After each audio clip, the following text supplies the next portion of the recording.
Welcome to Karma's Harvest. Vance Sterling was a man who once spoke for millions, yet found himself a prisoner in a throat that could only growl.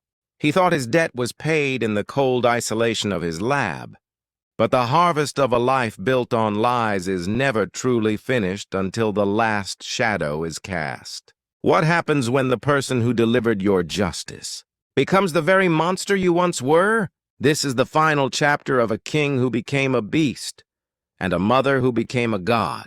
Vance, now known only as Subject Zero, watched from behind the reinforced glass of his observation unit. His mind remained sharp, a cruel contrast to the primitive urges that now governed his body. He watched as Hattie Finch, the woman who had stripped him of his humanity, didn't just take his company, she transformed it. She wasn't liquidating Vespera Pharma to help the victims. She was using Vance's research to launch Project Chimera.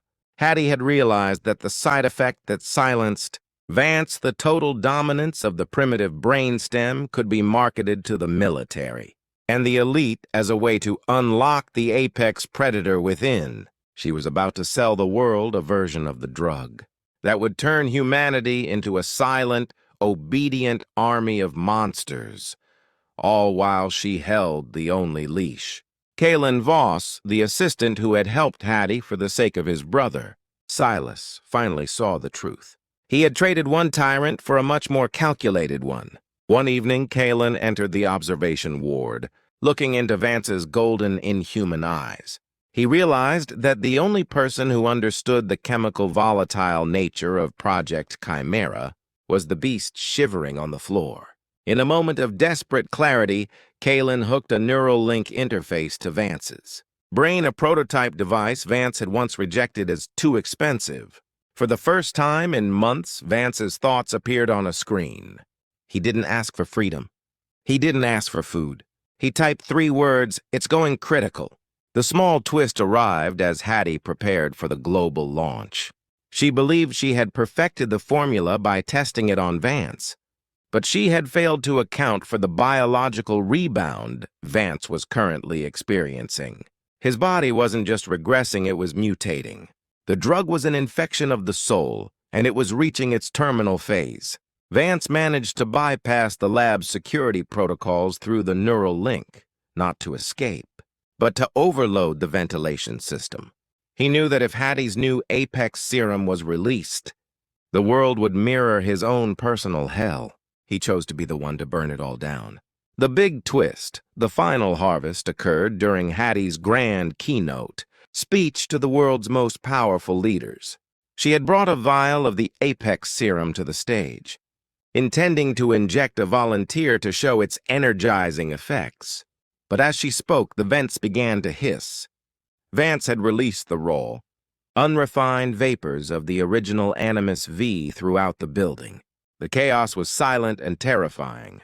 Within minutes, the most powerful people in the world were falling to their knees, their expensive suits tearing as their bodies buckled under the weight of an ancient predatory instinct. Hattie tried to flee, but she tripped over the very leash she had prepared for Vance. In the final moments of Vespera Pharma, the building was engulfed in a chemical fire triggered by Vance's terminal override. Kaelen managed to escape, carrying the only copy of the neural link, data the record of Vance's final act of self-sacrifice. Vance remained in his cell, watching the flames approach. He wasn't afraid. For the first time since his fall, the growling in his throat stopped. In the silence of the fire, he found the human dignity he had thrown away for $1 billion. He died not as a beast, but as the only man who knew the cost of silence. Hattie Finch survived the fire, but karma had a specialized cage for her. The vapors had caused a permanent locked-in syndrome. She was fully conscious, her brilliant mind intact, but her body was completely paralyzed. She was a statue in a world that had forgotten her, cared for by a foundation that used her own stolen wealth to heal the animals she and Vance had poisoned.